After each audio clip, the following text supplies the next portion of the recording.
ছাত্ৰ ছাত্ৰীসকল ভালনে তোমালোকৰ? তোমালোকে সকলোৱে অনলাইন ক্লাছ কৰিছেনে বাৰু? আহাচোন আজি আমি পাঠ্যপুথিৰ বাহিৰৰ বেলেগ কিবা এটা কৰি চাওঁ।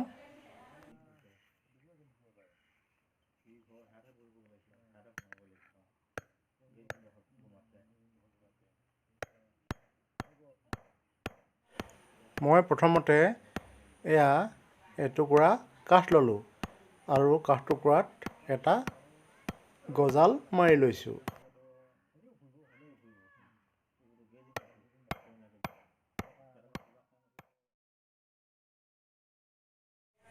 এতিয়া মই কাঠ টুকুৰাত মাৰি লোৱা গজালটোৰ ওপৰত একেলগে 13টা গজাল ৰাখিবলৈ চেষ্টা কৰিম।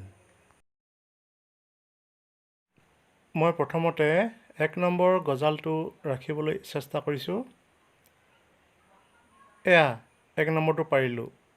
দ্বিতীয়টো ৰাখিছোঁ, নোৱাৰিলোঁ। আকৌ চেষ্টা কৰিম। 1 নম্বৰটো পাৰিলোঁ। আকৌ পৰি গ'ল। ছাত্ৰ ছাত্ৰীসকল তোমালোকে বাৰু পাৰিবানে? ধাৰণা এটা কৰাচোন।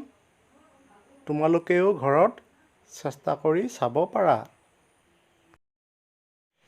কিবা বেলেগ পদ্ধতি আছে নেকি বাৰু ভাবি চোৱাচোন।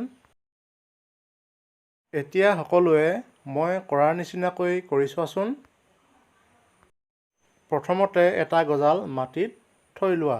তাৰ পাছত ইয়াৰ ওপৰত গজালবিলাক এটা এটাকৈ দি যোৱা।